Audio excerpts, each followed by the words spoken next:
नमस्कार दोस्तों, मेरा नाम है भरत विजय चव्हाण और मैं आप सभी का मेरे YouTube चैनल में स्वागत कर रहा हूं। दोस्तों, आज की कहानी है एक ऐसे सीरियल किलर की, एक ऐसे रेपिस्ट की, जो खुद की क्राइम के करियर में तकरीबन 12-13 साल एक्टिव था। लेकिन 12-13 साल एक्टिव होने के बावजूद और 51 रेप्स और ऑलमोस्ट 13 कत्ल। 13वां कत्ल मैं ऑलमोस्ट इसलिए बोल रहा हूँ क्योंकि वो आपको कहानी में आगे समझेगा। लेकिन 12 कत्ल करने के बावजूद वो कभी भी पकड़ा नहीं गया। उसकी आइडेंटिटी कभी भी रिवील नहीं हुई क्योंकि वो अपने पीछे कोई भी सुराग नहीं छोड़ता था। ना कोई फिंगरप्रिंट्स और ना ही उसका चेहरा कभी कोई देख पाया। आज की कहानी है 1974 से लेके 1986-87 तक की। अभी एक बात आप ध्यान में रखिएगा कि उस जमाने में डीएनए सैंपल्स नहीं हुआ करते थे। सो पुलिस को जो है वो अपनी तहकीकात इधर फिंगरप्रिंट्स या स्केच या फिर कुछ अन्य सबूतों के आधारों पर ही करना पड़ता था।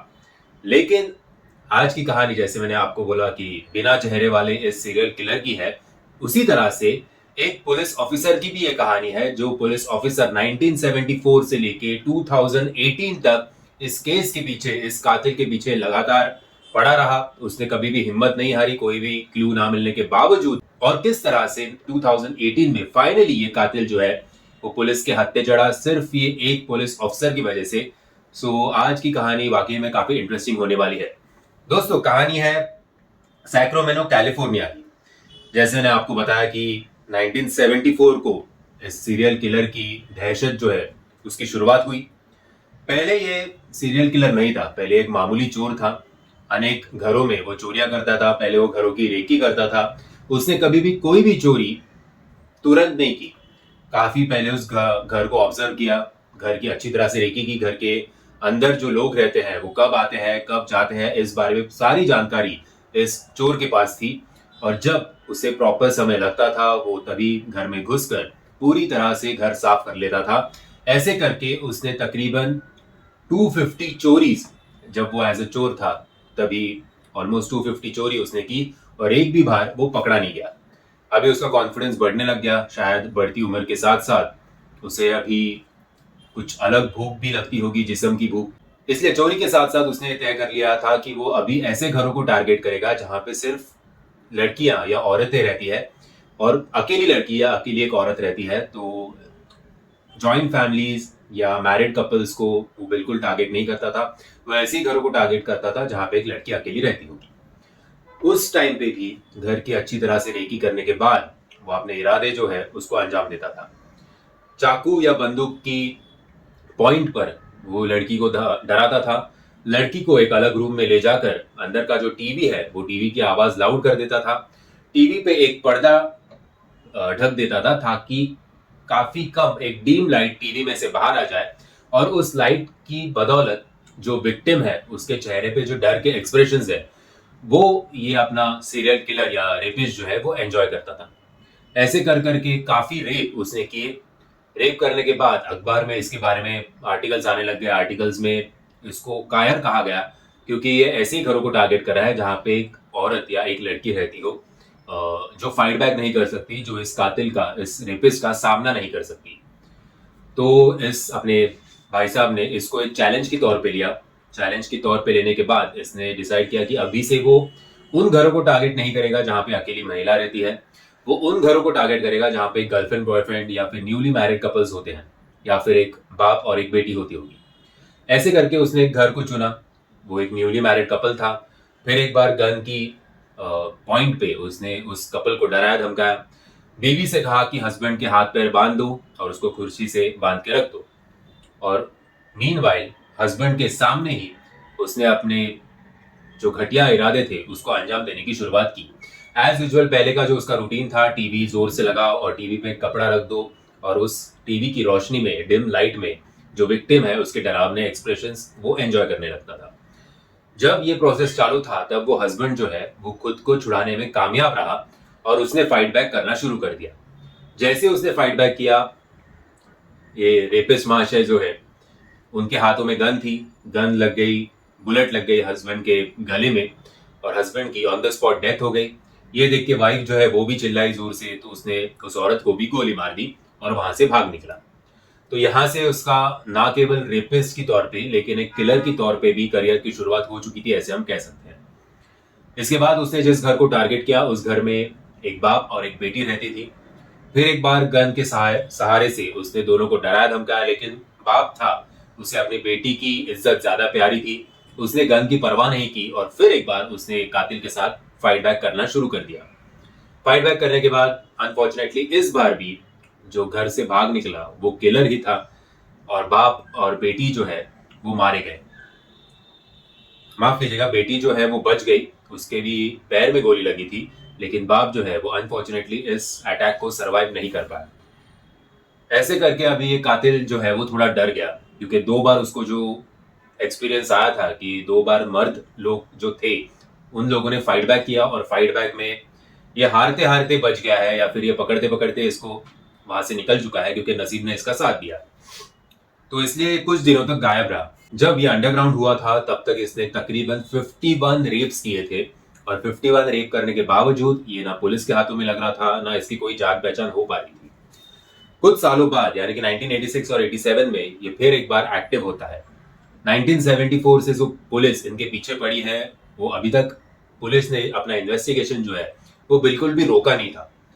मीडिया ने इस रेपिस्ट को नाम दिया था ईस्ट एरिया रेपिस्ट। कुछ सालों बाद ये जब फिर एक्टिव हुआ 86-87 में, तब इसने चोरी के इरादे से ये घर पर पहुंचा और रेप नहीं किए बल्कि इस टाइम लोगों को जान से मार दिया। ऐसे करके इसने 12 लोगों को जान से मारा और 13th उसका जो विक्टिम होने वाला था उसने फाइट बैक किया। इसकी वजह से वो 13th विक्टिम होते होते रह गया और जस्ट हाथ में गोली लग गई और जो किलर है वो वहां से भाग गया। सो अपने 12-13 साल के करियर में अप्रोक्सीमेटली 51 रेप्स और 12 मर्डर्स इस सीरियल किलर स्लैश रेपिस्ट ने किए थे। 86-87 के बाद ये सारे सिलसिले जो है चाहे वो रेप के हो या खून के हो वो सारे के सारे रुक गए थे।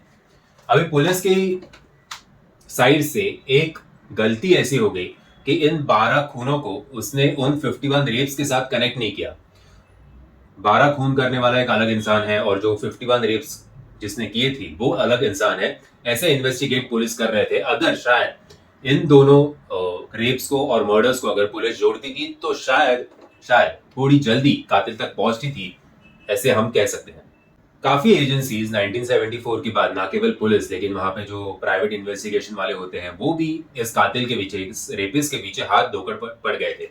अभी ये जो टाइम है वो 74 से लेके 90s तक का, तभी ना सीसीटीवी होता था ना किसी के पास तभी मोबाइल होता था। सो आज के जैसे इलेक्ट्रॉनिक सर्विलेंस या मोबाइल की लोकेशन निकालो या सीसीटीवी फुटेज खंगालो, ये सब चीजें तभी नहीं हो पाती थी। So one and only source था पुलिस का कि हर घर जाके हर एक रिलेटिव से पूछताछ करो और खुद का दिमाग लगा के कोई हिंट कोई क्लू मिलता है क्या इस बारे में रिसर्च करो। सो उस टाइम काफी दिक्कतों का सामना पुलिस को करना पड़ रहा था इस कातिल को पकड़ने के लिए। ऐसे एक पुलिस अफसर थे जिसका नाम था पॉल हॉब्स। पॉल हॉब्स 1974 से इस कातिल के पीछे पड़े थे। पॉल हॉब्स एक काम करते थे, जहां पे भी रेप होता था या खून होता था तो वहां के ब्लड सैंपल्स या स्पर्म सैंपल्स या डेड स्किन सैंपल्स ये वो प्रिजर्व करके रखते थे गवर्नमेंट के जहां पे स्टोरेज होता होगा वहां पे। अभी तभी तक वहां पे डीएनए और ये सब चीजें आई नहीं थी। खाली फिंगरप्रिंट्स या ब्लड सैंपल के ऊपर से ही आपको अंदाजा लगाना पड़ता था कि किलर कौन है। लेकिन क्योंकि कातिल के खुद के ब्लड सैंपल्स कहां पे भी पाए नहीं गए, इसलिए इस कातिल तक पहुंचना पुलिस के लिए काफी मुश्किल हो रहा था। 2000 के आसपास साइंस जो है वो काफी आगे निकल गया था। तब सीमेंस की टेस्ट होने लग गई, ब्लड सैंपल से डीएनए क्या है उस आदमी का वो पता लगाया जाने लग गया। सो कैलिफोर्निया के पुलिस डिपार्टमेंट में गवर्नमेंट में एक डेटाबेस हुआ करता था 2000 में। जैसे हमारे यहाँ अभी आधार कार्ड है वो सब हर एक सिटीजन की जानकारी गवर्नमेंट के पास होती है, वैसे ही उधर डीएनए के सारे सैंपल्स जो है वो गवर्नमेंट के डेटाबेस में शामिल होते थे। अभी ये बात थी 2000 की। 2000 तक काफी पुलिस वालों को और जो एजेंसीज थी उन्हें ऐसे लगा कि 1974 को ये बंदा जो था वो एक्टिव था, अभी 2000 है तो शायद वो अभी मर चुका होगा या फिर ये एरिया छोड़ के ये देश छोड़ के किसी अन्य देश में भी सेटल हुआ होगा। लेकिन अपने जो पुलिस ऑफिसर है पॉल हॉब्स, उन्हें अपनी हिम्मत नहीं हारी।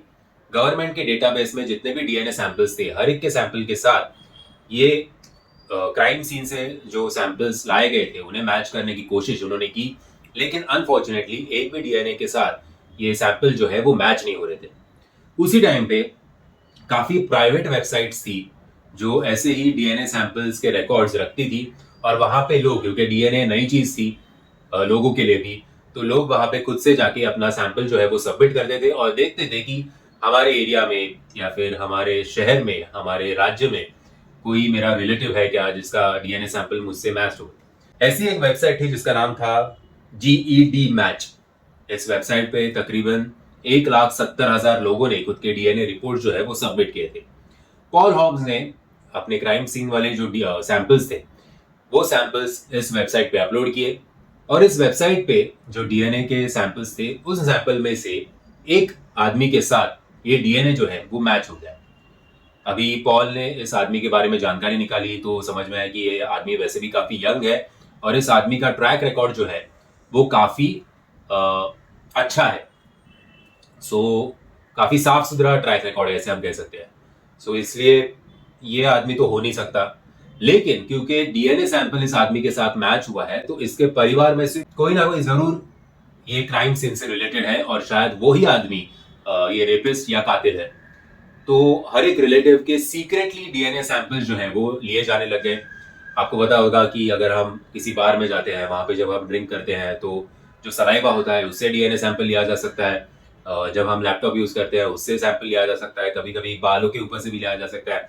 सो ऐसे कर करके काफी साल निकल गए, ये कुछ 1-2 दिन की बात नहीं थी।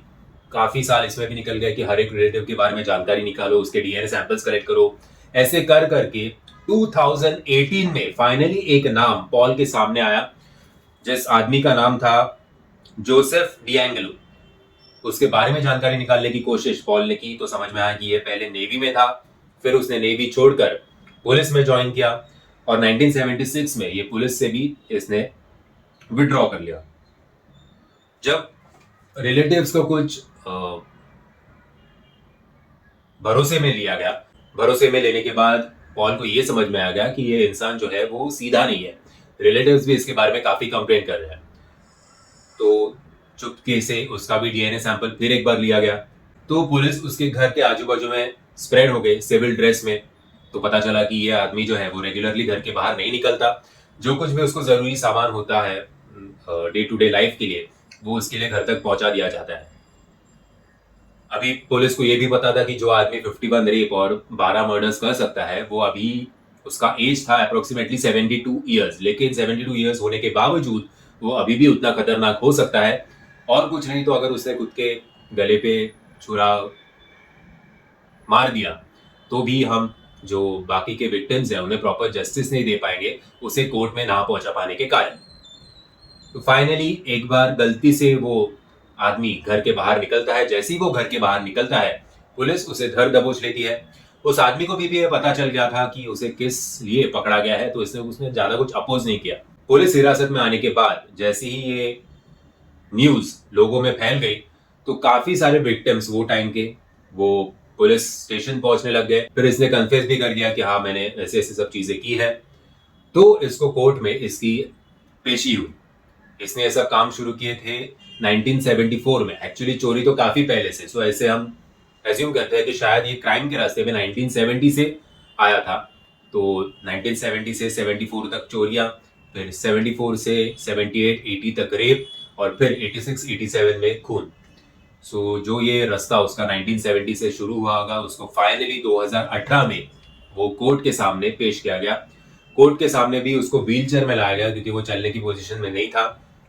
व्हील चेयर में होने के बावजूद पुलिस ने उसके हाथ बांध दिए थे, ताकि पता नहीं ये पुलिस भी उससे उसकी इमेज से थोड़ी बहुत डर गई थी।